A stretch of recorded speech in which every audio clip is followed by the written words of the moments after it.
The Texas sun beat down mercilessly on the Callahan Ranch, its 5,000 acres stretching endlessly under a cloudless sky that promised no relief from the worst drought in 50 years.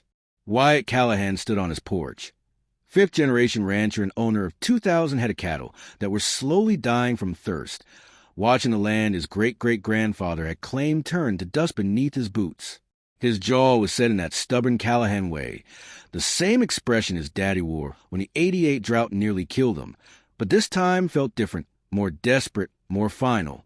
In the kitchen behind him, he could hear the refugee woman he'd hired last month clattering around, probably burning lunch again, and he wondered for the 100th time why he'd let his foreman talk him into hiring someone who barely spoke English.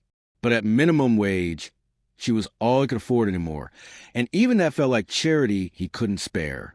Amira Hassan moved through the ranch house kitchen with practiced efficiency, her hands remembering rhythms from another life, another kitchen, before the bombs fell on Damascus and turned her world into ashen memory.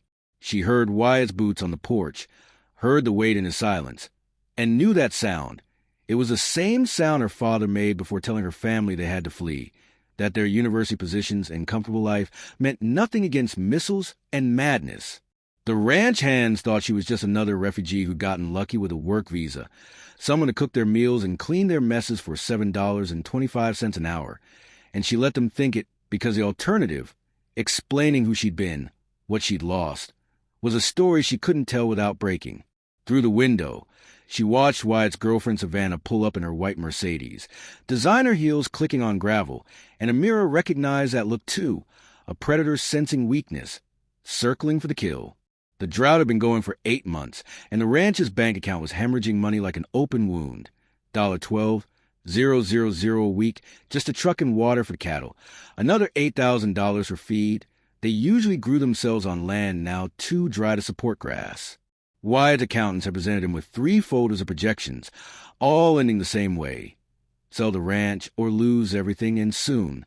His girlfriend Savannah had a contract ready, her real estate development company offering $45 million for the land, enough to pay off his debts and leave him with maybe $2 million if he was lucky, which felt like both salvation and betrayal. In the kitchen, Amira was preparing beef stew for the ranch hands, and she'd been adding less and less meat each week, stretching the budget without anyone noticing, the way she'd learned to stretch resources when her research grants dried up and her husband was killed.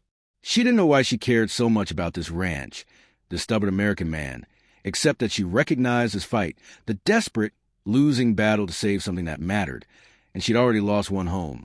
She couldn't stand to watch another one die. Hello, my friends. Before we continue our story, leave your like, share the story, and subscribe to the channel. Thank you. Wyatt Callahan's morning started the way it had for 38 years, at 4:30 a.m. with black coffee and the weight of responsibility that came from being the 5th generation of Callahans to work this land. He drove his pickup truck across the ranch, checking water troughs that showed another inch lower than yesterday, passing cattle that were getting too thin despite his best efforts, their ribs starting to show through their hides like accusations. His phone buzzed with messages from his accountants, his lawyer, his bank. Everyone had an opinion about what he should do, and all of them ended with the same conclusion: the ranch couldn't survive another month. He ignored them all and focused on what he could control: fixing fence posts, checking equipment, maintaining the illusion that hard work and stubbornness could overcome economics and climate. His father used to say that Callahan men didn't quit, they just found new ways to keep going. But his father hadn't faced a drought like this, hadn't watched his heritage turn to dust while bankers circled like buzzards waiting for the corpse. The ranch house itself was a monument to that Callahan persistence. Built in 1887, expanded in 1923, renovated in 1965, each generation adding their mark while preserving the bones of what came before. Wyatt's great-great-grandfather had claimed this land when Texas was still wild, built an empire on cattle and grit, and the kind of determination that looked like insanity to more reasonable men. Now the house held decades of family photos, trophy buckles from rodeos, his grandfather's Purple Heart from World War II, all the way to family history pressing down on Wyatt's shoulders like a physical thing. His mother had died 5 years ago, his father 10 years before that, And sometimes Wyatt felt like he was the last Callahan standing between a ranch and oblivion, a very thin wall against the inevitable. He'd dated Savannah for 2 years, liked her ambition and her beauty, but she'd never understood this place, never felt the pull of land and legacy, and lately he'd been wondering if that difference was a crack they couldn't bridge.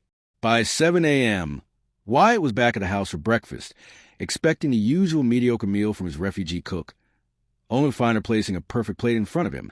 Eggs exactly over easy, bacon crispy but not burnt, hash browns with just the right amount of seasoning. He grunted something that might have been thanks, not quite willing to admit she'd gotten better, and turned his attention to his phone, where Savannah was texting about dinner plans and meetings with her development company. Amira moved efficiently around the kitchen, cleaning as she cooked, her movements economical and precise in a way that suggested she'd learned to work in much more difficult circumstances. Wyatt barely noticed her, the way he barely noticed the furniture or the landscape.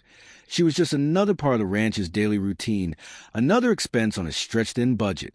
He had no idea that the woman refilling his coffee had once taught sustainable agriculture at Damascus University, or that she was mentally cataloging every detail of his ranch's operation with the trained eye of someone who'd spent 15 years solving exactly these kinds of problems. Amira's day started even earlier than Wyatt's, 3:30 a.m., when the house was silent and she could be alone with her thoughts, which were never entirely comfortable but were at least her own. She'd learned to sleep in short bursts during the war, to wake at any sound, to keep moving because stopping meant thinking too much about what she'd lost. Her husband, Khalid, her career, her home, her entire identity as Dr. Amira Hassan, one of the Middle East's leading experts in sustainable agriculture and water management. In America, she was just Amira, the refugee cook who'd gotten lucky with a work visa sponsored by the Lutheran Church in Amarillo, another brown woman who'd fled her war-torn country and should be grateful for any job, any roof, any scrap of dignity they were willing to give her. She'd stopped correcting people who mispronounced her name or assumed she was uneducated. It was easier to be invisible, to let them underestimate her, to hide behind the safety of low expectations. The ranch hands were polite enough, if distant, treating her like a well-meaning but slightly incompetent servant, and she preferred that to the alternative. Questions about her past, her credentials, the Ph.D. from Cambridge University that now felt like it belonged to someone else entirely. But she couldn't help studying the ranch, couldn't turn off the part of her brain that had spent 2 decades analyzing agricultural systems and solving complex problems of water management and sustainable farming. She'd noticed immediately that the ranch's irrigation system was horribly inefficient, wasting thousands of gallons through evaporation and poor distribution, using techniques that were outdated by 50 years. The cattle were organized in large herds that overtaxed the remaining water sources, when rotational grazing in smaller groups would have been far more efficient and easier to maintain during drought. Wyatt's approach was purely reactive, trucking in water, buying expensive feed, throwing money at immediate problems without addressing the systemic issues that made the ranch so vulnerable to climate shocks. Amira recognized the pattern because she'd seen 100 times in her research. Traditional farmers clinging to methods that used to work, unable or unwilling to adapt to changing conditions, slowly suffocating under the weight of their own stubbornness. She wanted to tell Wyatt that his ranch would survive, that she knew exactly how to save it. But she'd learned the hard way that American men rarely listen to refugee women, especially when those women suggested they'd been doing everything wrong. During her lunch break, Amira walked the property, ostensibly to stretch her legs, but really to conduct a mental survey of the ranch's resources and possibilities. She saw the underground aquifer markers, noticed the slope of the land, identified the native plants that were still surviving while imported grasses died, cataloged the ranch's strengths and weaknesses with professional precision. The wind patterns here reminded her of certain regions in Syria. The soil composition was similar to agricultural zones she'd studied in her doctoral thesis, and she knew, with the certainty that came from years of expertise, that this ranch could not only survive but thrive if someone applied modern sustainable agriculture techniques adapted for arid climates. She thought about the ancient irrigation systems from Mesopotamia, the water harvesting methods from Yemen, the rotational grazing patterns developed by nomadic herders across the Middle East, all the knowledge that predated modern industrial agriculture and might actually work better in these increasingly difficult conditions. But when she returned to the kitchen and saw Wyatt hunched over his laptop, face drawn with stress, she said nothing, just started preparing dinner for the ranch hands, chopping vegetables with the same knife skills she'd once used to prepare dinner for visiting professors and international agriculture conferences. Savannah arrived at 6 p.m. in her Mercedes, all blonde highlights and designer clothes, kissing Wyatt on the cheek while managing to convey that the dusty ranch was beneath her notice. She worked for a Blackstone Development Company, one of those firms that bought struggling ranches and converted them into housing developments or commercial properties, turning family legacies into shopping centers and subdivisions. Wyatt had introduced her to Amira once, a brief exchange where Savannah had smiled vaguely and immediately forgotten the cook's name, the way people forget faces they consider unimportant or irrelevant to their lives. Amira had recognized the type immediately, the kind of person who measured worth in dollar signs and judged others based on where they stood in the economic hierarchy. Someone who would never imagine that the woman cooking her dinner had credentials that would make Savannah's MBA from University of Texas look underwhelming. She'd seen plenty of Savannahs in Damascus, wealthy students at the university who treated Amira and her colleagues with polite condescension until they needed something, then suddenly remembered how to be respectful. The difference was that in Damascus, Amira's credentials had protected her. Here, she had no credentials, no identity beyond refugee, and Savannah's casual dismissal went unchallenged. That evening, as Amira cleaned up after dinner, she overheard Wyatt and Savannah talking on the porch, their voices carrying through the open window. Savannah was pushing hard for the sale, talking about how the ranch was a sinking ship, and how Wyatt needed to be realistic about his options, how $45 million was generous considering the property's condition. Wyatt's responses were defensive, talking about family legacy and responsibility, about not being the Callahan who lost a ranch. But Amira could hear the exhaustion in his voice, the way he was slowly being worn down by practical reality. She wanted to interrupt, to tell him that the ranch wasn't beyond saving, that she'd analyzed the problems and knew the solutions. But who would listen to the minimum wage cook? She'd fled one disaster. She had no standing to prevent another one, especially when that prevention would require revealing herself, explaining her past, opening herself up to questions and scrutiny and all the pain that came with remembering. So she stayed silent, washed the dishes, and watched through the window as Wyatt's American dream died the same way hers had, slowly, painfully, one compromise at a time, until surrender seemed like the only sensible option left. The humiliation came 3 days later, during the monthly staff meeting where Wyatt gathered his 12 remaining ranch hands to discuss operations and budget. Amira was serving coffee and sandwiches, invisible in the way servants often are, when one of the younger hands asked about the water situation and whether they'd explored alternative irrigation methods. Wyatt launched into an explanation of why modern irrigation technology was too expensive, why traditional ranching methods were still best, why he consulted with every expert in the region, and they all said the same thing. Without rain, nothing would work. Amira, standing by the coffee pot, heard herself saying quietly, "That's not entirely accurate," and immediately regretted speaking as every head in the room turned toward her. Wyatt's expression shifted from surprise to annoyance, that look men get when someone they consider inferior has the audacity to question their expertise. "I'm sorry, what?" he said, voice cold with dismissal, and Amira felt her face flush with a familiar combination of anger and shame that came from being simultaneously right and powerless. "Nothing, sir," Amira said, reverting to the safety of submission. But Wyatt was already standing, that Callahan pride wounded by contradiction. "No, please, share your expertise," he said with heavy sarcasm, and the ranch hand shifted uncomfortably, sensing the tension. "I'm sure we'd all benefit from hearing the wisdom of someone who's been here, 8 weeks? Amira's hands tightened around the coffee pot, her accent thickening with stress as she tried to explain. "In Syria, we dealt with drought conditions. There are techniques." Wyatt cut her off with a harsh laugh. "In Syria? That's great.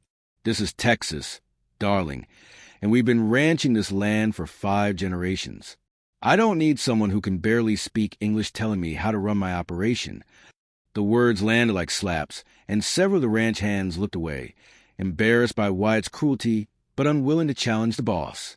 Savannah, who'd stopped by for the meeting, smiled from her seat, enjoying the put-down, and Amira felt something crack inside her. Not her spirit, which had survived far worse, but her willingness to stay silent. "You're right," Amira said, setting down the coffee pot with careful control, her voice steady despite the humiliation burning in her chest. "I apologize for overstepping." She walked out of the room with her head high, went to the kitchen, and began preparing lunch with hands that only shook slightly, channeling her anger into chopping onions with the precision of a surgeon. Behind her, she heard the meeting continue, heard Wyatt's voice returning to confident authority now that the interruption had been dealt with, heard Savannah's light laugh floating through the air.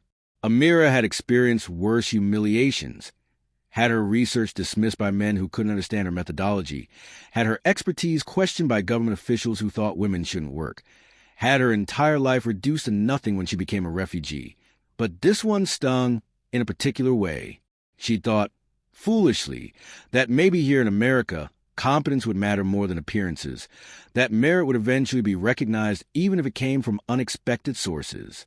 The onions made her eyes water. Or maybe it wasn't just the onions, and she reminded herself that she'd survived the destruction of everything she loved. She could survive one arrogant rancher's dismissal. The crisis emerged 2 weeks later, announced by Wyatt's lawyer and 3 accountants who arrived at the ranch house looking grave and carrying thick folders full of bad news. Amira was in the kitchen, making coffee for what was clearly going to be a difficult meeting, when she heard the lawyer's opening statement. "Wyatt, we've run every scenario, consulted every possible expert, and the conclusion is unavoidable. You need to sell within the next 30 days or face bankruptcy." The accountant spread papers across the dining room table, showing charts and projections, water costs spiraling upward, cattle values dropping, operating expenses exceeding revenue by $47,000 per month. Savannah had joined the meeting, her Blackstone development contract ready, and she was painting the sale as the only responsible choice. Pay off the debts, save some capital, live to fight another day. Wyatt sat silent, his face carved from stone, listening to his legacy being reduced to numbers and projections, to spreadsheets that showed the Callahan Ranch as nothing more than a failing business that should be liquidated. Amira poured coffee and tried not to listen, but she couldn't help calculating in her head, running different scenarios, seeing solutions that apparently none of these experts had considered. The final straw came when the lead accountant said, "The water rights clause in Savannah's contract is particularly favorable. Blackstone gets full rights to the aquifer, which actually increases the property value considerably." Amira, refilling coffee cups, froze. She'd seen that aquifer map during her walks around the property, had studied the underground water flow patterns with professional interest, and she knew immediately what that clause meant. The Callahan Ranch sat on top of a significant section of the Ogallala Aquifer, and if Blackstone got full drilling rights, they could drain water that fed 6 neighboring ranches as well. It wasn't just Wyatt's heritage at stake. It was his neighbors' futures, ranches that existed alongside the Callahans for generations, families who trusted that Wyatt would protect the shared water source. Savannah was essentially selling not just Wyatt's ranch, but destroying the entire local ranching community, and she was doing it with a smile and a real estate contract that made it sound like good business. Amira's hands tightened on the coffee pot, her professional knowledge screaming warnings, her moral compass revolting against the casual destruction being discussed so calmly over coffee and pastries. "Don't sign that," Amira said, the words escaping before she could stop them, her voice cutting through the meeting with unexpected authority. Every head turned toward her again, but this time she didn't back down, didn't apologize, didn't retreat to the safety of submission. "The water rights clause in that contract will give them access to the aquifer that feeds the Morrison Ranch, the Tucker property, the Hernandez spread, the Wilkins place, the O'Brien Ranch, and the Yates homestead. If Blackstone drills the way they're planning, and they will, those 6 ranches will lose their water within 18 months. Wyatt stared at her, his expression shifting from surprise to suspicion, while Savannah's face flushed with anger at the interruption. The lawyer cleared his throat, ready to dismiss this interference from the help, but Amira kept talking, her accent still there, but her confidence unmistakable. "I've studied the aquifer maps. I know the geology of this region, and I know exactly what that contract means. You're not just selling your ranch. You're destroying your neighbors' livelihoods for Blackstone's profit." Savannah stood up, her voice sharp with condescension, and barely controlled fury at being challenged by someone she considered beneath notice. This is absurd. Wyatt, your cook is now giving us legal advice? How would she even know about aquifer rights or water tables? She's a refugee who barely speaks English. The dismissal was automatic, instinctive, the kind of casual cruelty that came from never having to consider perspectives from people outside your social class. But Amira had spent too many years earning her expertise, had lost too much defending her work, to be silenced by someone who thought an MBA and blonde hair constitute authority on agricultural systems. I know about aquifer rights because I spent 15 years studying sustainable water management in arid climates, Amira said, her voice steady and professional, the tone she used to use when lecturing graduate students. I know about the Ogallala Aquifer because I've read every major study published about it in the last decade, and I know that contract is designed to extract maximum profit while destroying the local agricultural community because I've seen the same pattern in 43 different development projects I analyzed during my research. The room went silent. That particular quality of silence that comes when everyone's assumptions suddenly get challenged and no one knows quite how to respond. Wyatt was staring at a mirror with an expression caught somewhere between confusion and dawning realization, while his lawyer looked skeptical but slightly less dismissive. Savannah's face had gone pale, then red, her carefully maintained composure cracking at the edges. "Your research," she said, voice dripping with sarcasm. "And where exactly did you do this research? The Syrian refugee camp? Online conspiracy theory sites?" Amira met her gaze directly, without apology or defensiveness, and said, "Cambridge University, where I earned my PhD in sustainable agriculture and water management. Damascus University, where I chaired the Department of Agricultural Economics for 7 years. The World Bank, where I consulted on irrigation projects across the Middle East and North Africa.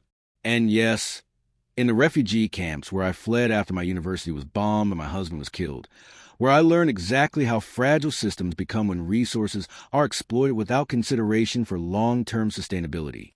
The words hung in the air, each one a revelation that redefined everything they thought they knew about the quiet woman who'd been serving them coffee. Wyatt stood up slowly, his eyes never leaving Amira's face, processing this information that seemed to come from an alternate reality where his cook was an internationally recognized expert. "You have a PhD from Cambridge," he said, not quite a question, his voice careful and uncertain. "You chaired a university department. You consulted for the World Bank." Amira nodded, exhausted suddenly by the weight of her own past, by the cost of revelation. "I was Dr. Amira Hassan," she said quietly, "one of the leading researchers in sustainable agriculture for arid regions in the Middle East. I published 47 peer-reviewed articles, consulted on projects in 17 countries, and trained over 200 graduate students. My husband, Dr. Khalid Hassan, was a hydrologist who specialized in aquifer management. Together we developed water conservation systems that are still being used across the region." She paused, collecting herself. "Then the war came. The university was bombed. Khalid was killed in the rubble, and I lost everything. My career, my credentials, my identity, my entire life's work. When I came to America, I was just another refugee with a story no one wanted to hear." The lawyer recovered first, his professional skepticism kicking in even as his expression showed grudging respect. "Dr. Hassan, if that's true, do you still have your credentials? Can you verify these claims?" Amira shook her head, the familiar pain of that loss still sharp after 3 years. "Everything was in our home when it was destroyed. Diplomas, certificates, research archives. Everything physical was lost. My Cambridge degree is on record with the university, and my publications are still in academic databases. If you search under my maiden name, Amira Khalil. But in practical terms, in America, I'm starting from nothing. No credentials anyone here recognizes, no references from institutions that still exist, no way to prove 15 years of expertise, except through demonstration." Wyatt sank back into his chair, looking stunned, while Savannah stood rigid, clearly calculating how this revelation affected her development deal. The accountants were shuffling papers uncomfortably, suddenly aware that they'd been making pronouncements about agricultural systems in front of someone who'd forgotten more about the subject than they'd ever learned. Savannah recovered with the quick adaptability of someone used to dealing with unexpected obstacles in business negotiations. "This is all very interesting," she said, her tone suggesting it was anything but it doesn't change the fundamental reality that Wyatt's ranch is losing money and needs to be sold. Even if Amira is who she claims to be, she can't make it rain. And without water, none of her fancy theories about sustainable agriculture will matter. It was a reasonable point, delivered with maximum condescension, and Amira saw several of the accountants nodding in agreement. But Wyatt was watching her differently now, his earlier dismissal replaced by cautious curiosity. And when he spoke, his voice had lost its edge of automatic authority. "Can you save the ranch?" he asked directly, cutting through Savannah's objections. "Not theories or possibilities. Can you actually design a system that would make this ranch profitable again during this drought?" It was the first time he'd asked her opinion on anything other than how she wanted her coffee, and Amira recognized the moment for what it was, a chance to finally use her expertise, or a setup for another humiliation if she promised too much and failed. "Yes," Amira said, meeting his gaze with the confidence that came from knowing her subject absolutely. "I can save this ranch, and I can do it in a way that actually makes it more profitable and resilient than it was before the drought. But it requires abandoning most of your current operating methods, implementing techniques that will seem strange or foreign, and trusting someone you humiliated 3 weeks ago to completely redesign your family's legacy." She paused, letting that sink in. "I've been studying your operation since I arrived. The cattle distribution, the water usage, the feed systems, the land management. Your ranch is using irrigation and grazing techniques from the 1960s that waste enormous resources and make you vulnerable to exactly this kind of climate shock. With ancient Middle Eastern water harvesting combined with modern precision agriculture, rotational grazing based on nomadic herding patterns, and native plant restoration for natural feed sources, I can cut your water costs by 75%, eliminate most of your feed expenses, and make your cattle healthier and more productive than they've ever been." The accountants looked skeptical. Savannah looked furious. But Wyatt's expression showed something Amira hadn't seen before. Hope. "How long would this take?" Wyatt asked, leaning forward, his rancher's instincts recognizing expertise when he finally heard it. "And what would it cost?" Amira had already run the calculations during her sleepless nights, had designed the entire system in her mind while washing dishes and cooking meals, her professional training never really dormant even when she was pretending to be someone simpler. Full implementation would take 6 months, but you'd see significant improvement within 6 weeks, reduced water costs, healthier cattle, better land utilization. Initial costs would be approximately $200,000 for materials and equipment, but you'd recoup that within 8 months through reduced operating expenses. After that, your profit margins will be 40% higher than your historical average, even during drought conditions. She pulled out her phone, showing spreadsheets she'd built, diagrams she'd drawn, calculations she'd been making for weeks while everyone thought she was just a cook scrolling through social media. "I've already designed the entire system, mapped the implementation schedule, and identified the suppliers who can provide everything we need. What I need from you is trust, authority to implement changes, and a willingness to defend these methods when people, like Savannah, tell you they won't work." Savannah erupted, her carefully maintained professionalism finally cracking under the threat to her $45 million deal. "This is insane. Wyatt, you're going to trust your entire future to some refugee's fantasy plan? She's probably not even who she claims to be. She's just desperate to keep her job, and she's telling you what you want to hear." She turned to the others in the room, seeking allies. "We're talking about scientific reality here. The ranch is in drought. No amount of ancient Middle Eastern techniques or romantic notions about sustainable agriculture is going to change the fact that there's no water. The development deal is real money guaranteed, today. Her plan is a fantasy based on credentials we can't verify from a woman who's been lying about who she is since she arrived." The accountant shifted uncomfortably, clearly torn between Savannah's practical cynicism and the unexpected revelation of Amira's expertise. But Wyatt's expression had changed, his earlier automatic dismissal replaced by something that looked like guilt. The realization that he'd been cruel to someone who deserved respect, that his assumptions had been wrong in the most fundamental way. "She hasn't been lying," Wyatt said slowly, working through his thoughts out loud. "She's been surviving, the way you survive when you've lost everything and nobody's willing to give you a chance. I humiliated her in front of my staff, paid her minimum wage to cook meals while she watched me make mistakes that any expert in her field would have seen immediately, and treated her like she was invisible because she didn't fit my assumptions about who deserves to be heard." He stood up, walked to where Amira was standing by the coffee pot, and extended his hand formally. "Dr. Hassan, I apologize for my behavior, my assumptions, and my failure to see who you really are. If you're willing to help save this ranch despite how I've treated you, I'd be honored to have your expertise and grateful for your generosity." It was a genuine apology, offered publicly, acknowledging fault without excuses, and Amira felt something shift inside her, not forgiveness exactly, but recognition that growth was possible, that people could change their minds when confronted with evidence that challenged their worldview. Amira shook his hand, her grip firm and professional, the handshake of equals rather than employer and employee. "I'll help," she said simply, "not because I've forgiven the humiliation, but because I recognize this fight, the desperate battle to save something that matters, to preserve heritage and dignity against forces that want to reduce everything to profit margins. I lost that fight once. I'd like to win it this time." She turned to the accountants and lawyer. "I'll need 3 days to prepare detailed implementation plans and cost projections that you can review. I'll also provide references to my published research, so you can verify my credentials through academic databases. And I'll need Wyatt to not sign anything with Savannah's company until you've all had a chance to evaluate my alternative proposal." Savannah looked like she wanted to object, but the lawyer nodded slowly, his legal mind appreciating Amira's methodical approach. The accountants were already taking notes, their skepticism giving way to professional curiosity about what this unexpected expert might actually be able to accomplish. And Wyatt was watching Amira with an expression that held respect, embarrassment, and something else.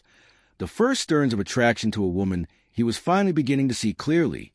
Amira spent the next 72 hours in focused intensity, working 20-hour days to create comprehensive documentation that would convince skeptical accountants and lawyers that her plan was viable. She converted the ranch's small office into a war room, covering walls with maps and diagrams, filling whiteboards with calculations, generating reports that combined her Syrian expertise with Texas reality. Wyatt found her there at 2 a.m. on the second night, surrounded by papers and laptop screens, her hair pulled back and reading glasses perched on her nose, looking every inch the university professor she'd once been. "You should sleep," he said, bringing coffee, and she looked up with eyes that held both exhaustion and exhilaration, the specific joy that came from finally doing the work she was trained for, using skills that had been dormant too long. "I'll sleep when this is done," she said, gesturing at the organized chaos around her. "Right now.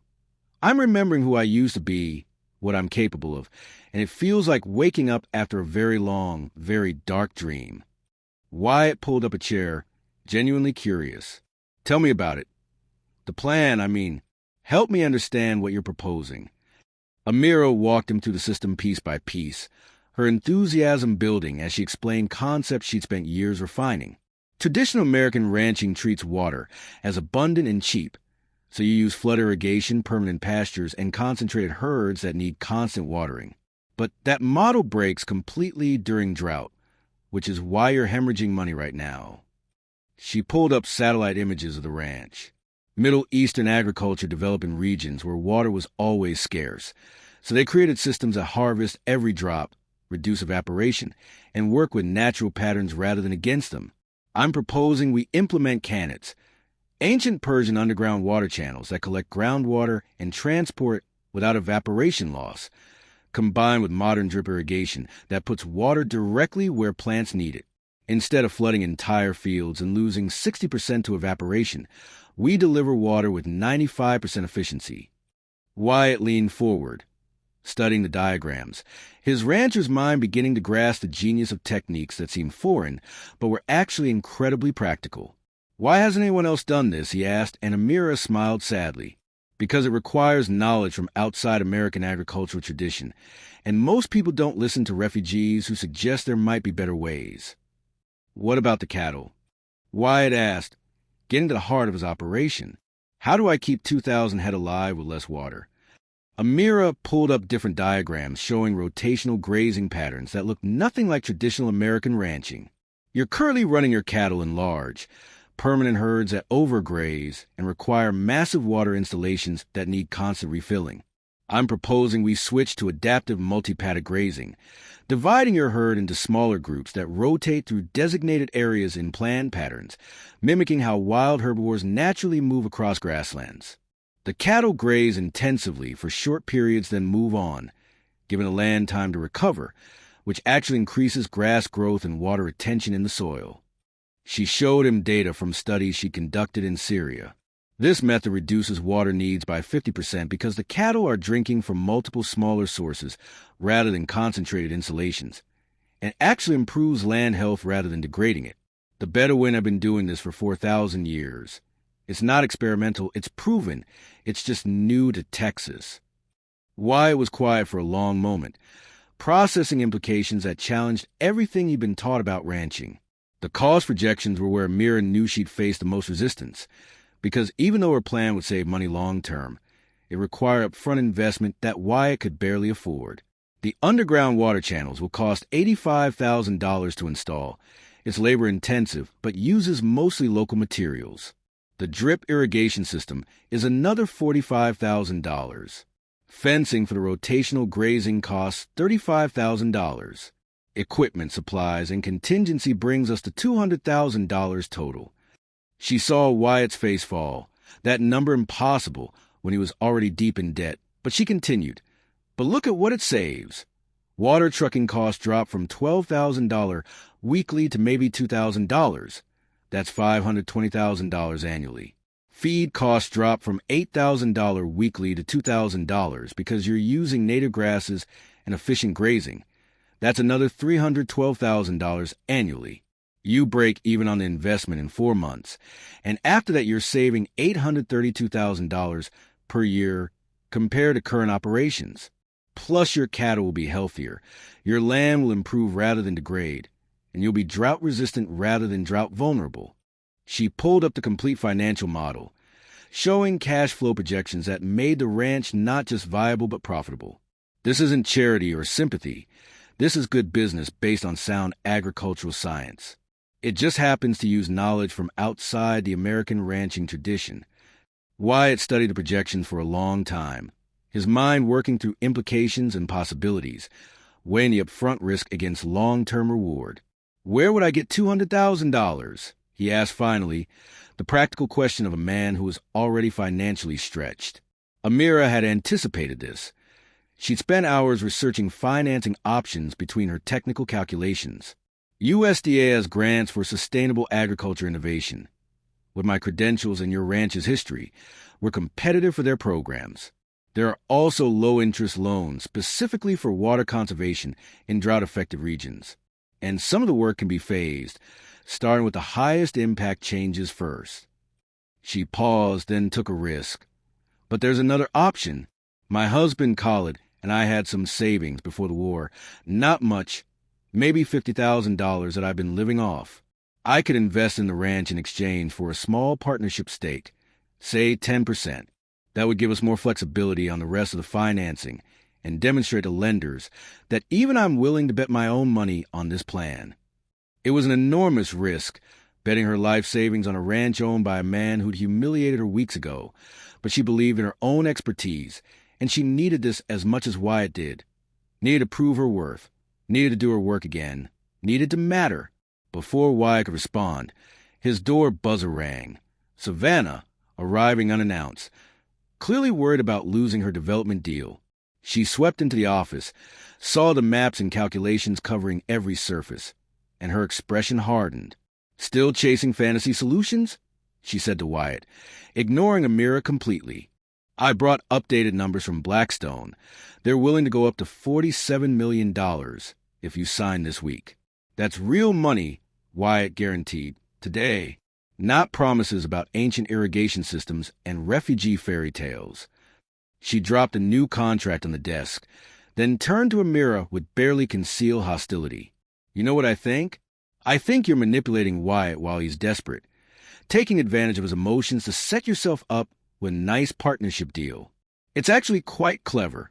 Show up as a helpless refugee, then reveal you're secretly qualified, promise to save everything, and suddenly you're a partner instead of the help. How convenient. The accusation was delivered with enough truth to sting. Amira was indeed proposing a partnership that would change her circumstances dramatically. But the insinuation of manipulation was infuriating. The only person manipulating Wyatt is you, Amira said, her voice calm but sharp. Your development contract doesn't just buy his ranch. It gives Blackstone rights to drain the aquifer that feeds 6 neighboring properties, destroying their ranches so Blackstone can profit from industrial water extraction. You're not saving Wyatt. You're exploiting his desperation to execute a water grab that will devastate this entire community. She pulled up the contract language on her laptop, highlighting the relevant clauses. You've buried the water rights provisions in Section 17, subsection C, using language that makes it sound like standard mineral rights, but it's actually giving Blackstone unlimited extraction rights from an aquifer that's shared across 40,000 acres. When those neighboring ranches discover what you've done, and they will, when their wells run dry, Wyatt will be blamed for destroying them. Savannah's face flushed, but she held her ground. That's a standard contract provision. If Wyatt's neighbors wanted to protect their water rights, they should have negotiated better. Her casual cruelty was stunning. She genuinely didn't care that her deal would destroy multiple families' livelihoods, saw it as just business, just natural consequences of market forces. Wyatt stood up, his face set in hard lines, and Amira recognized the expression. She'd seen it on her father's face when he finally understood the scale of betrayal they face in Syria. Get out, Wyatt said to Savannah, his voice quiet but absolute. Take your contract and your company and get off my property. I'm not selling my ranch to someone who'd destroy my neighbors to make a profit. Whatever we have between us, it's done. Savannah stared at him, shocked by the dismissal, clearly not used to being rejected. You're making a huge mistake, she said, trying to recover her position. That refugee has filled your head with fantasies. And when her plan fails, you'll lose everything and I'll be long gone. You'll regret this. Wyatt walked to the door and opened it, waiting for her to leave. Maybe, but at least I'll lose with integrity instead of winning by betraying everyone around me. Don't contact me again. Savannah left in fury, her heels loud on the hardwood, and after the door closed, Wyatt turned to Amira with an expression that was part embarrassment, part admiration. I'm sorry you had to see that, and I'm sorry I didn't see who she really was sooner, or who you really were. Amira just nodded, understanding that people revealed themselves slowly, that trust was built through actions rather than words, and that they'd both been operating with incomplete information until crisis forced clarity. The transformation of the Callahan Ranch began immediately, with Amira taking charge of operations with the authority of someone who'd managed complex agricultural projects across multiple countries. She hired a crew of workers from the local Latino community who understood traditional Middle Eastern techniques, brought in specialists from the University Extension Office who'd read her published research, and personally supervised every aspect of implementation. Wyatt watched her work with growing amazement. This was nothing like the quiet, submissive cook from 8 weeks ago, and everything like the confident professor she'd clearly been before the war. She commanded the work site in 3 languages, corrected engineers who'd made calculation errors, solved problems in real time with the creativity that came from deep expertise. The ranch hands who'd watched Wyatt humiliate her during that staff meeting now saw her directing operations with undeniable competence, giving orders that made sense, explaining the reason behind every decision. Several of them approached Wyatt privately, asking if he'd known all along who she really was, and his answer, that he'd been as blind as everyone else, earned their respect for his honesty, if not his judgment. The cannon construction was a most dramatic change, requiring crews to dig underground water channels following ancient Persian designs adapted for Texas geology. Amira worked alongside the diggers, checking measurements, adjusting depths based on soil composition, teaching techniques that had been refined over centuries in regions much drier than Texas. The workers were amazed by her knowledge. She could identify water-bearing rock strata by sight, predict underground flow patterns by reading surface features, design channel slopes that would maintain flow without erosion. "Where did you learn this?" one of the crew chiefs asked, and Amira smiled, remembering field work in Yemen and Jordan. "From hydrologists who were practicing these methods when your great-great-grandfather was born." Some knowledge is very old but never becomes outdated because it's based on natural principles that don't change. By week 3, the Cannet system was operational, and the ranch's water costs had already dropped by 60%. The underground channels were harvesting groundwater that had previously been wasted, delivering it exactly where needed without a single gallon lost to evaporation. Wyatt stood by the first outlet, watching clear, cold water flow steadily, and felt something he hadn't experienced in months. Hope based on evidence rather than wishful thinking. The rotational grazing system required complete reorganization of how the cattle were managed, and this was where Mira faced the most resistance from the ranch hands. Traditional cowboys didn't like being told they'd been doing things wrong, and the idea of breaking up the herd and moving cattle daily seemed like unnecessary work. Amira spent hours explaining the reasoning, how intensive grazing followed by rest periods mimicked natural patterns, how the cattle would actually be healthier and easier to manage, how the land would regenerate instead of degrading. She brought data from her Syrian research, showed videos of successful implementations in other countries. But ultimately, it was Wyatt's support that made the difference. "She saved us $300,000 already," he told his skeptical foreman. "And every prediction she's made has been accurate. Maybe it's time we admit that someone who studied this professionally knows more than we do about our own operation." By week 6, even the skeptics had to admit the results. The cattle were calmer, their coats were shinier, they were gaining weight on native grasses that the old system would have completely depleted. The land itself was showing improvement, with new grass growth appearing in areas that had been bare dirt a month earlier. During this time, something shifted between Wyatt and Amira, not just employer and employee becoming colleagues, but two people seeing each other clearly for the first time. Wyatt would find Amira reviewing equipment performance at dawn or checking cattle health at midnight, and they'd talk about the ranch, about agriculture, about the satisfaction of watching a plan work. She told him stories about her life in Damascus, about teaching students who'd gone on to transform farming practices across the region, about the joy of seeing theoretical knowledge create real-world improvement. He told her about his family history, about the weight of 5 generations of expectation, about his fear of being the Callahan who lost it all. They discovered they were both romantics underneath their practical exteriors. Both believed that land mattered beyond economics, that heritage was worth preserving, that doing things right was more important than doing things easily.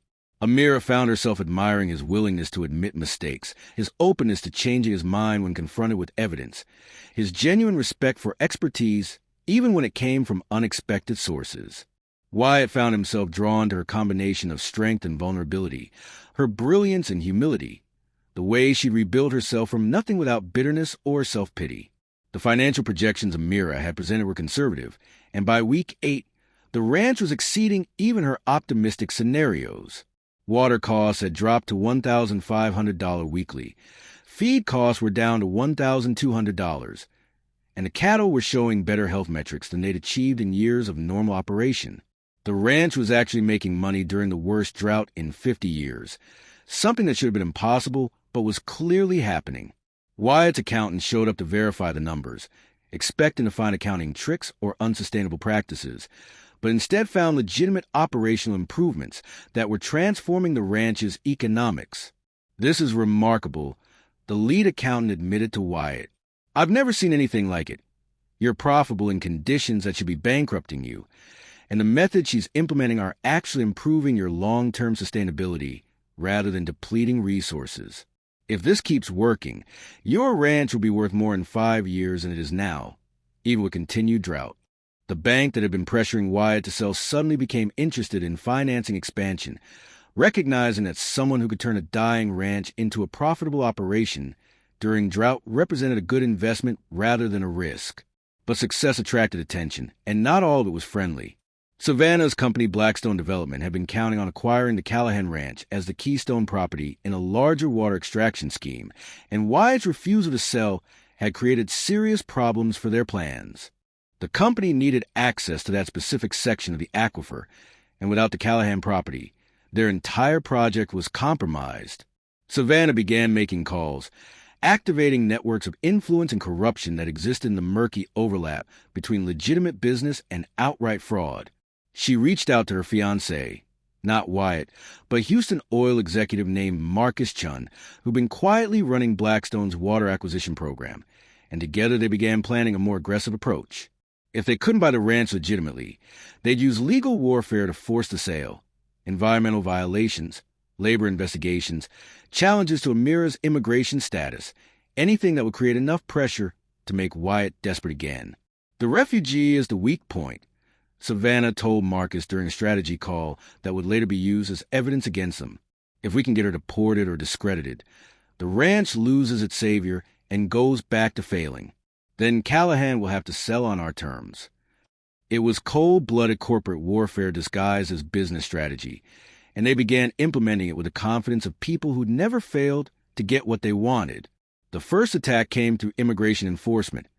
Anonymous tips about a refugee working illegally, suggestions that Amira's work visa might have been obtained fraudulently, complaints about undocumented workers on the ranch. Federal investigators showed up at the ranch, demanding documentation, interviewing workers, creating the kind of chaos that could destroy months of progress. Amira stayed calm, provided her perfectly legitimate work visa, showed her refugee status documentation, cooperated completely with the investigation. The lead investigator was a no-nonsense woman named Sarah Martinez who'd spent 20 years dealing with immigration cases and could spot real fraud versus harassment tactics immediately. After 2 days of investigation, she told Wyatt privately, "Dar, Hassan's documentation is impeccable. These complaints are clearly harassment from someone with a vendetta, and I'm putting that in my report. But whoever's behind this has resources and connections.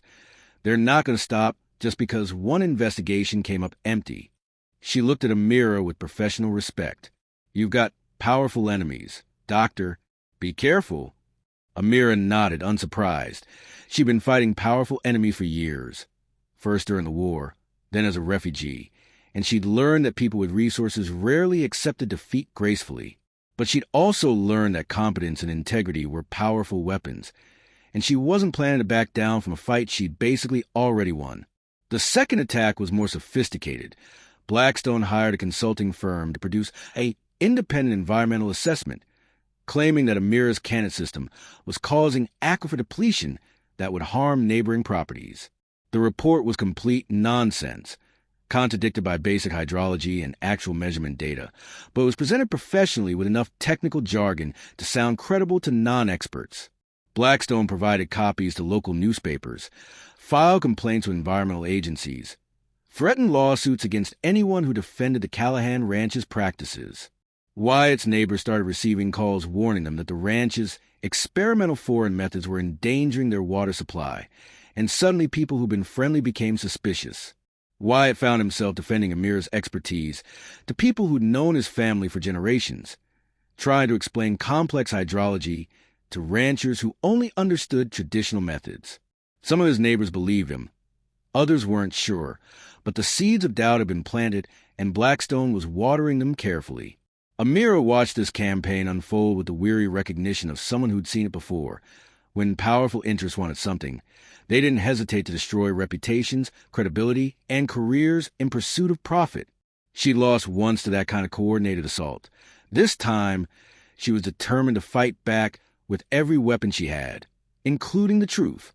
The turning point came when Wyatt's lawyer uncovered the connection between Savannah, Blackstone Development, and a complex fraud scheme involving water rights across 3 counties. Following the paper trail from the environmental report, they discovered that Marcus Chun had been systematically acquiring ranches under false pretenses, promising development that never materialized while actually buying water rights for industrial fracking operations. The so-called housing developments were covers for water extraction plants that would drain the Ogallala aquifer to support oil drilling 100 miles away, leaving local ranches to die of thirst while Chen's company made billions. Savannah wasn't just a real estate agent. She was a key player in the scheme, using her personal relationships to identify vulnerable properties and manipulate owners into selling. The fraud was massive.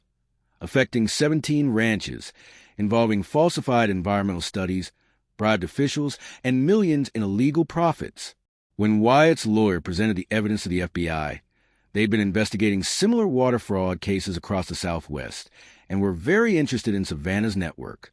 2 agents showed up at the ranch to interview Amira about the contract provisions she'd identified, and they were impressed by both her analysis and her documentation. The FBI investigation moved quickly once they understood the scale of the operation, and within 2 weeks they had enough evidence for indictments. The day the news broke, Wyatt organized a meeting at his ranch, inviting all his neighbors and local press to hear the truth about what had almost happened to their community. Amira stood beside him as he explained how her expertise had identified the fraud, how her knowledge had saved not just his ranch, but potentially all of theirs, how close they'd all come to disaster. "I need to be honest with you," Wyatt told the assembled crowd of ranchers and reporters.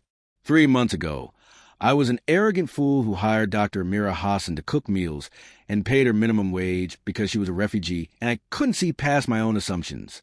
She tried to warn me about the fraud in Savannah's contract, and I humiliated her in front of my staff for having the audacity to question my judgment.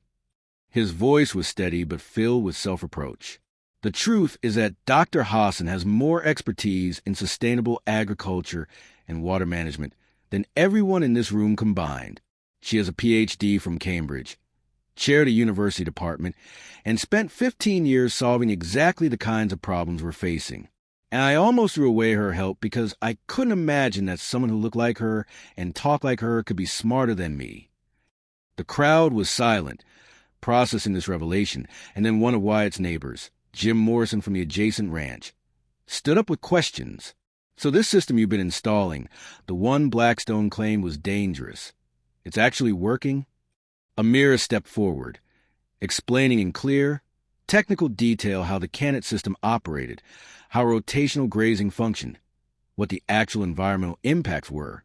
She showed data, presented before and after comparisons, demonstrated through undeniable evidence that the Callahan Ranch wasn't just surviving the drought, but thriving because of techniques that had been proven in arid climates for centuries. Jim listened carefully, then asked a key question. "Could you help my ranch too? Because I'm facing the same water problems Wyatt was." Amira nodded, and suddenly 3 more ranchers were asking the same thing, realizing that this refugee they'd barely acknowledged might be the solution to problems that were destroying their livelihoods. Within an hour, Amira had commitments to consult on 7 different ranches, turning her from a controversial figure into a sought-after expert whose methods might save an entire regional economy. The press coverage was intense and largely positive. Local papers ran stories about the refugee professor who saved Texas ranching, and regional agricultural magazines wanted interviews about her techniques. National environmental groups contacted her about presenting her work as a model for climate adaptation in agriculture. Universities that had never responded to her job applications suddenly wanted to hire her as a visiting professor or research fellow. The attention was overwhelming for someone who'd spent 3 years trying to be invisible, but Amira handled it with professional grace, always redirecting credit toward the ranchers who'd been willing to try something new and the workers who'd implemented the systems. She was careful in interviews not to claim more than she'd accomplished, not to oversimplify complex problems, not to promise that her methods were universal solutions for every situation. The humility made her more credible rather than less, and experts who initially approached her work with skepticism found themselves impressed by both her methodology and her realistic assessment of limitations. Within a month, the Texas Department of Agriculture had invited her to develop a pilot program for sustainable ranching in drought conditions, with funding to train other ranchers and study long-term impacts. But Savannah wasn't going quietly. As the FBI investigation tightened around her and Marcus Chun, she launched a desperate counterattack through the media and social networks. She claimed she was being framed, that Amira had manipulated everyone with fabricated credentials and emotional manipulation, that the real fraud was a refugee claiming expertise she didn't have. She hired a PR firm to spread rumors about Amira, suggesting her Syrian credentials were fake, insinuating she might have terrorist connections, playing on racial and anti-immigrant prejudices to undermine credibility. Several conservative media outlets picked up the story, running pieces questioning whether Americans should trust a Middle Eastern refugee to transform traditional ranching methods, whether Amira's techniques might be a Trojan horse for radical environmental agendas. The attacks were coordinated and sophisticated, designed to create enough doubt that the FBI's investigation would lose public support. Savannah appeared on local news, looking composed and professional, claiming she'd been trying to help Wyatt make a sound business decision, while Amira had used her background to manipulate him emotionally. "I think we all need to ask hard questions," Savannah told one interviewer, her voice carefully concerned, "about why we're accepting the word of a refugee over established American business practices, about whether these foreign methods are really appropriate for Texas, about whether someone who fled her own country should be telling us how to run ours." The attacks were vicious enough that Wyatt felt compelled to respond publicly, and he did so at a press conference that was covered by media across the state. He stood at a podium with Amira beside him and methodically destroyed every one of Savannah's claims with documented evidence. He showed Amira's publications in peer-reviewed journals, letters from Cambridge University confirming her degree, documentation from the World Bank about her consulting work, testimonials from colleagues across the Middle East about her expertise. He presented financial records showing the ranch's transformation from bankruptcy to profitability, data on water conservation that had been verified by independent engineers, environmental assessments proving the system's sustainability. And then he did something unexpected. He showed the original contract Savannah had offered him, with annotations from Amira identifying every fraudulent clause, every hidden provision, every aspect designed to harm his neighbors while profiting Blackstone. "This woman," Wyatt said, gesturing to Amira, "saved my ranch, saved my neighbors' ranches, and exposed a fraud that would have devastated our entire region. And the only reason she could do that is because she has expertise that none of us had, expertise earned through years of education and experience, expertise that Savannah and her company were counting on us being too ignorant or prejudiced to recognize." His voice was firm and angry. "So when Savannah asks why we're trusting a refugee over American business practices, my answer is simple. Because the refugee has integrity, competence, and genuine concern for this community, while Savannah has fraud, manipulation, and greed dressed up as patriotism." The press conference marked a turning point in public perception. Savannah's attacks lost credibility when confronted with overwhelming evidence, and the narrative shifted from suspicious refugee to heroic expert. Within days, the FBI unsealed their indictments. Savannah Chun, her real name. She'd been married to Marcus all along, and Marcus Chun were charged with 17 counts of fraud, conspiracy, bribery, and environmental crimes related to their water rights scheme. Federal prosecutors outlined a pattern of deception spanning 5 years and affecting hundreds of ranching families. With projected damages in the hundreds of millions if the scheme had been fully implemented. The indictment specified how Amira's analysis of the Callahan contract had been crucial in uncovering the broader pattern, and FBI investigators publicly thanked her for her cooperation and expertise. Savannah's carefully constructed professional image collapsed completely. Local news showed her being escorted from Blackstone's offices in handcuffs, no longer the polished businesswoman, but a criminal caught in a failed fraud. Her PR firm quietly dropped her as a client. Her lawyer began negotiating plea deals, and several of her former colleagues started cooperating with prosecutors to reduce their own liability. It was complete, public humiliation of exactly the kind that satisfied a deep human need for justice, watching someone who'd used power carelessly face real consequences for their actions. That evening, after the media had left and the crisis had finally resolved into something like peace, Wyatt found Amira sitting alone on the ranch house porch, looking out over land that was slowly recovering from drought under her careful management. She was exhausted, emotionally drained from weeks of conflict and publicity, and she seemed smaller somehow than the commanding expert who'd been handling press conferences and FBI interviews. Wyatt sat beside her without speaking for a long time, both of them watching the sunset paint the Texas sky in colors that would have seemed overdramatic if they weren't real. Finally, Amira said quietly, "I keep thinking about Khalid, about what he'd think of all this. We used to joke that if we ever moved to America, we'd open a consulting firm and revolutionize American agriculture, and he'd laugh because it seemed so unlikely that anyone would listen to us. And now here I am, living a version of that dream, except he's not here to see it, and I don't know if that makes it a victory or just another kind of loss." Wyatt reached over and took her hand, a gesture that was both comfort and something more. "I think," he said carefully, "that it can be both, that you can honor what you lost while building something new, that grief and hope aren't mutually exclusive. And I think Kala will be proud of you, of how you survived and rebuilt and kept believing in your own worth, even when people like me were too stupid to see it." Amira smiled through tears, squeezed his hand, and they sat together watching the ranch they'd saved heal under the evening light. The weeks after Savannah's arrest brought unexpected quiet to the ranch, and in that space, something that had been building between Wyatt and Amira finally had room to grow. They found excuses to work together, checking cattle, monitoring water systems, planning next season's operations. But really they were just enjoying each other's company, discovering the easy compatibility that comes when two people respect and understand each other. Wyatt was different now from the arrogant rancher who'd hired her 12 weeks ago.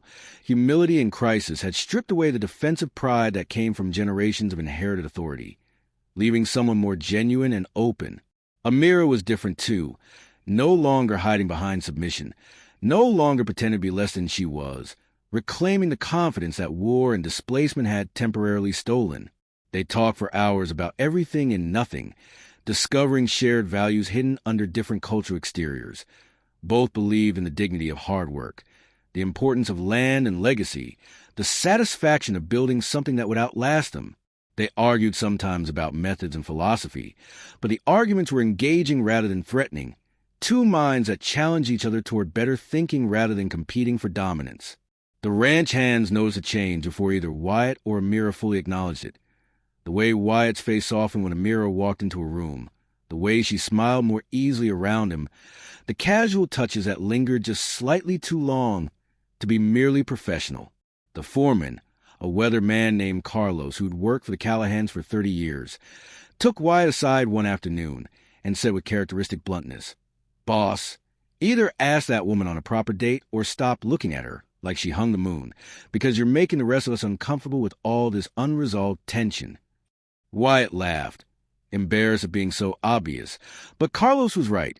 It was time to either acknowledge what was happening or step back. He found Amira in her makeshift office, reviewing soil analysis reports, and instead of discussing ranch business, he asked, "Would you like to have dinner with me? Not ranch dinner, not business dinner, but actual dinner where we dress up and go somewhere nice and pretend we're normal people who don't spend 18 hours a day managing cattle and water systems." Amira looked up, surprised, and for a moment Wyatt worried he'd misread the situation completely. Then she smiled, not her professional smile, but something warmer and more vulnerable. "I like that very much. Though I should warn you that after 3 years of living on minimum wage, my idea of dressing up might not match yours." Wyatt grinned. "I've seen you command a work site in coveralls and muddy boots. I'm pretty sure you can make anything look good." Their first official date was at a steakhouse in Amarillo, a place fancy enough to feel special but Texas enough to feel comfortable. And they were both nervous in a way that felt oddly adolescent for two people in their late 30s. Amira wore a simple black dress that she bought from a thrift store and altered herself, and Wyatt thought she looked stunning, elegant in a way that had nothing to do with expensive clothing, and everything to do with her natural grace and the confidence she'd reclaimed. They talked easily through dinner, discovering all the details they'd never discussed during their professional interactions. Amira's childhood in Damascus, growing up in a family of academics and artists, the richness of her cultural background that included poetry and history alongside agricultural science, Wyatt's complicated relationship with family legacy, the pressure of being the fifth generation, but also the freedom that came from knowing exactly who he was and where he belonged. She told him about meeting Khalid at a conference in Cairo, about their passionate intellectual partnership and deep friendship, about the grief of losing him, but also the gratitude for having had those years together. He told her about failed relationships that never quite fit, about Savannah's materialism that he'd mistaken for ambition, about his fear that he'd always chosen women who wanted the ranch's status more than they wanted him. Toward the end of dinner, Wyatt reached across the table and took Amira's hand, his expression serious. "I need to apologize again, more completely than I did before. Not just for how I treated you as an employee, but for being exactly the kind of American who makes refugees feel like they have to hide their expertise, who makes immigration a humiliation rather than an opportunity, who assumes competence looks a certain way and sounds a certain way. You saved my ranch. But more than that, you taught me that my assumptions were limiting my vision, that I was so locked into one way of seeing things that I nearly destroyed everything my family built because I couldn't imagine that the solution might come from outside my experience. His voice was rough with emotion. I don't know if I deserve a chance with you after how I behaved, but I'm asking anyway, because these past few weeks working beside you have shown me what partnership could look like. Two people respecting each other's strengths, challenging each other to grow, building something together that neither could build alone. I'm falling in love with you, Amira, with your brilliance and your resilience and your generous heart that chose to help me despite having every reason to let me fail. The restaurant noise faded around them as Amira processed his words. Years of defensive walls crumbling under the weight of genuine vulnerability and sincere emotion. I'm falling in love with you too, Amira said softly, tears pricking her eyes. And I didn't think I could after college. Didn't think I was ready to trust someone again after losing so much. But you've shown me that love doesn't have to be perfect to be real, that people can learn and grow and become better versions of themselves. You humiliated me, yes, but you also apologized publicly, changed completely, defended me fiercely when I was attacked. You gave me back my professional identity and created space for me to reclaim myself. And somewhere in that process, I stopped seeing you as the arrogant rancher who dismissed me and started seeing you as Wyatt. Stubborn and prideful sometimes, yes, but also fundamentally decent, willing to admit mistakes, brave enough to change course when you're wrong. She smiled through tears. Kala would have liked you, I think. He always said the best people are the ones who can acknowledge they don't know everything, who stay curious, who recognize that wisdom comes from unexpected places. You become that person, and I'd very much like to see where this goes, what we might build together. They sat there holding hands across a restaurant table. Two people who'd found each other through crisis and conflict, whose love story was unconventional but utterly real, rooted in respect and shared values and the deep satisfaction of partnership. The next morning, Wyatt called his lawyer and accountants for a formal meeting. And when they arrived, Amira was there as well, which surprised him until Wyatt explained. I'm restructuring the ranch ownership. Dr. Hassan is going to be a full partner, 50-50, with complete authority over all agricultural operations. We're also creating a consulting division, Hassan Agricultural Solutions, that will help other ranchers implement sustainable practices, with Amira as CEO and the ranch taking a 30% stake in profits. The accountants looked stunned. Wyatt, that's a massive change in ownership structure. Are you sure? He cut them off. I'm completely sure. This ranch will be gone without Amira, sold to fraudsters who would have destroyed 6 other ranches in the process. She invested her own savings when I had nothing, designed the systems that saved us, and has expertise that makes her more valuable to this operation than anyone else, including me. Partnership isn't charity. It's recognition of reality and an investment in our future. The lawyer nodded slowly. Then we'll draw up the papers. Dr. Hassan, congratulations. And if I may say so, this is the smartest business decision Wyatt's ever made. Amira was overwhelmed, close to tears again, because this wasn't just business.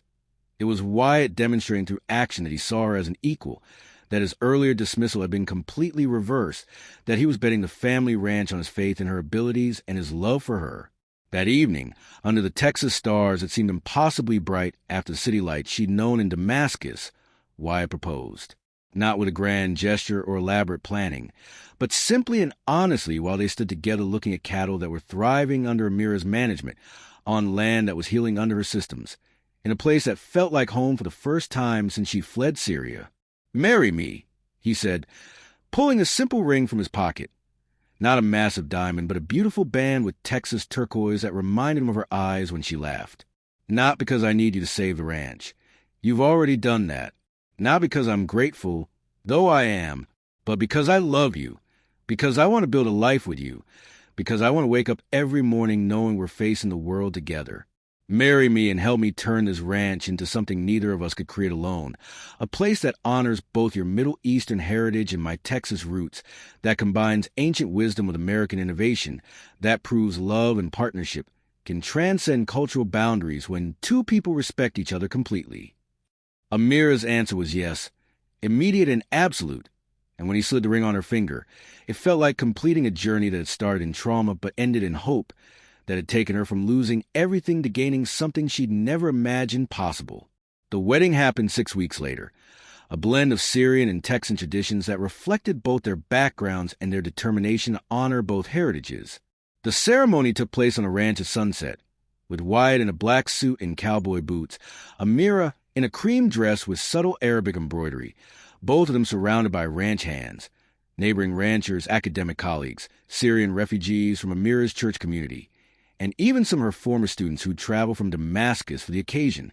They exchanged vows in both English and Arabic, promising partnership and respect and love that honored their past while building toward their future. The reception featured both Texas barbecue and Syrian mezze, country music and Arabic instrumental pieces, bourbon and Arabic coffee.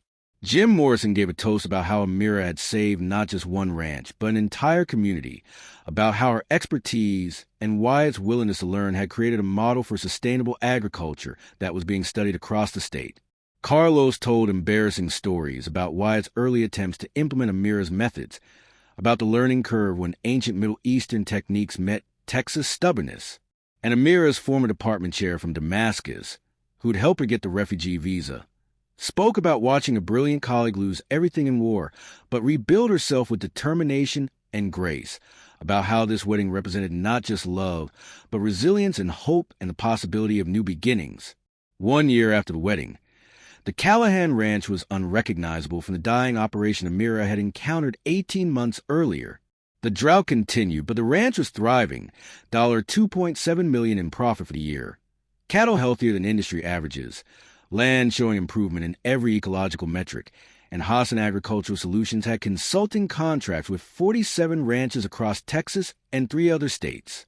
The USDA had awarded the ranch their Sustainable Farm of the Year designation, and Amira's methods were being studied at Texas A&M and other agriculture universities as potential models for climate adaptation.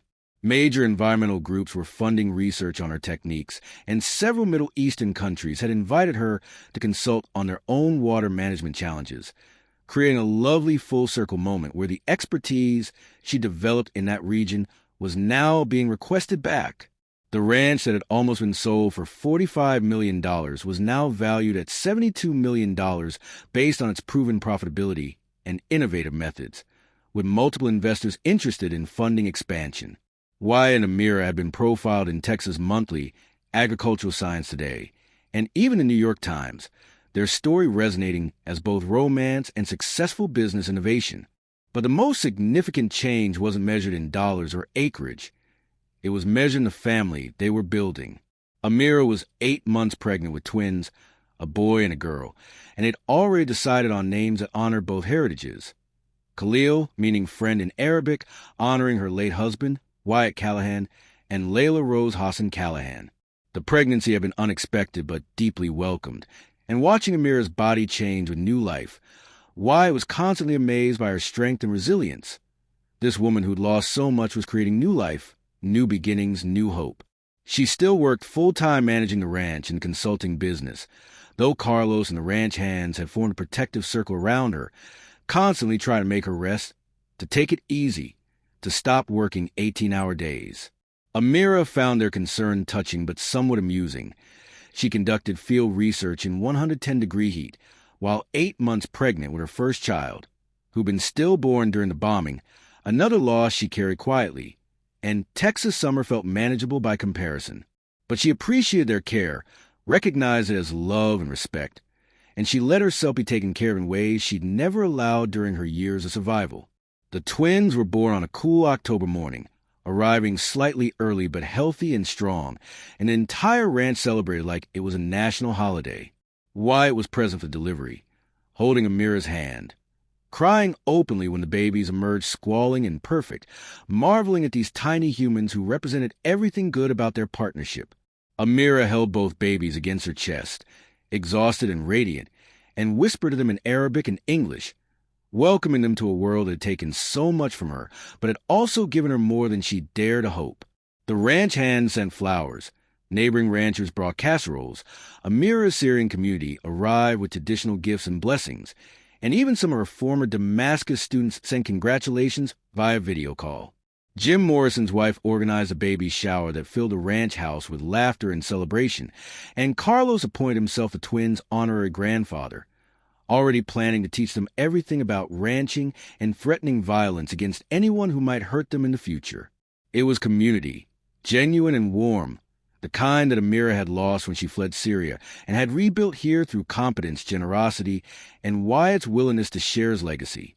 6 weeks after the twins were born, Amira was back to work part-time, though part-time still meant about 50 hours weekly because she couldn't quite turn off her drive to build and improve.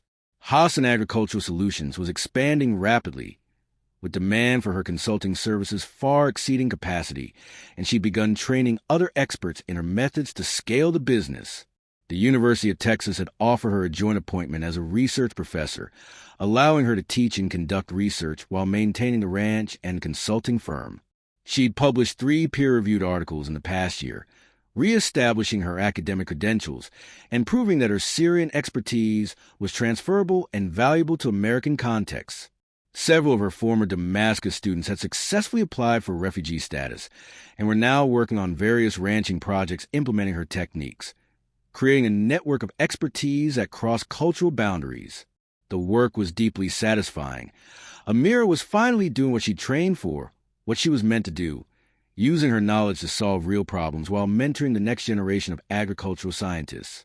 The consulting income alone was over $1.6 million annually, and that was with her donating significant time to helping refugee communities learn sustainable farming techniques. Wyatt had his own transformation to process. He'd gone from fifth-generation rancher threatened with losing everything to successful partner in an innovative agricultural enterprise that was changing industry standards.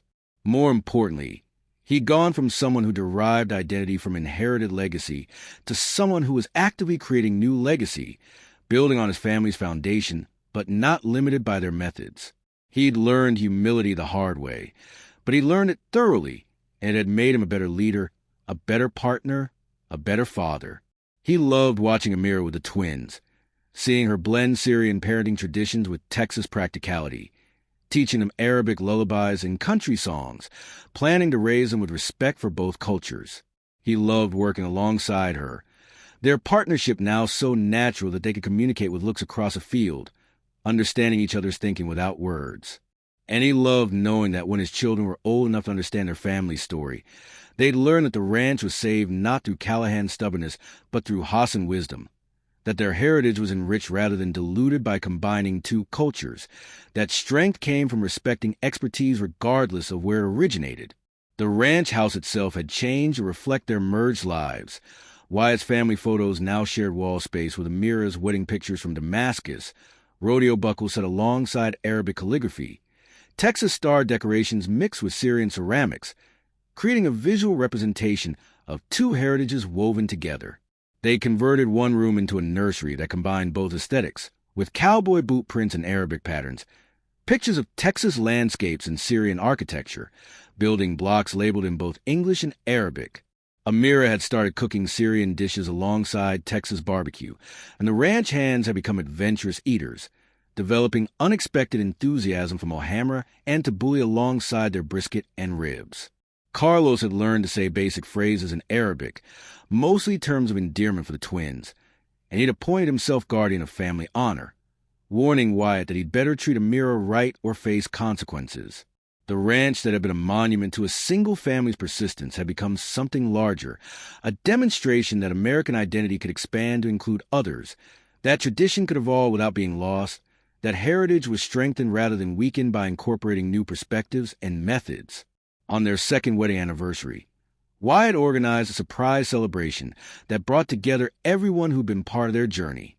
The FBI agents who prosecuted Savannah's fraud, the university professors who'd verified Amira's credentials, the neighboring ranchers whose property she'd helped save, the Syrian refugees who'd given her community, the ranch hands who'd learned to respect expertise over prejudice, the accountants who'd witnessed the financial transformation, even the immigration officer who defended her documentation. On the same Texas stars where he proposed, Wyatt gave a toast that made Amira cry. 2 years ago, he said, I was an arrogant fool who almost lost everything because I couldn't recognize wisdom when she was serving my coffee. I've learned since then that expertise doesn't have an accent, competence doesn't have a dress code, and brilliance often comes from places we're not expecting, if we're humble enough to look. Amira saved my ranch, saved my community, saved me from my own stupidity, and all she asked in return was a respect she'd already earned. I wake up grateful every single day that she chose to stay, chose to help, chose to love me despite having every reason not to. To my wife, my partner, the mother of my children, and the smartest person I've ever met, thank you for teaching me that the American dream is big enough for everyone who's willing to work for it, that heritage is stronger when it's shared, and that love can truly conquer all when it's built on respect, trust, and genuine partnership. As the party continued into the night, Amira stood on the porch holding her sleeping daughter, while Wyatt held their son, watching the celebration of their improbable life. She thought about college sometimes, about what he'd say about this Texas ranch that had become home, about these twins who would grow up with opportunities she'd had to fight for, about the second chance she'd been given after losing everything. She imagined he'd be happy for her, would approve of Wyatt, would appreciate the irony that ancient Middle Eastern agricultural wisdom had saved a Texas cattle ranch. The ranch stretched out before her, 5,000 acres that were now thriving where they'd been dying, land that represented not just property but possibility, not just inheritance but innovation. Nearby, Jim Morrison was arguing good-naturedly with Carlos about cattle management. Their wives were cooing over the twins. Syrian refugees were teaching Texas cowboys Arabic phrases, and the fusion felt natural rather than forced, organic rather than manufactured. This was the American dream reinterpreted. Not just individual success through hard work, but community strength through inclusive partnership, heritage preserved through adaptive change, prosperity achieved through respecting expertise from all sources. And as Wyatt put his free arm around her, as their friends and family celebrated under stars that looked the same in Syria and Texas, Amira felt something she hadn't experienced in years. Peace, contentment, and absolute certainty that she'd found where she belonged, with whom she belonged, and that the future she was building was worthy of everything she'd sacrificed to get here.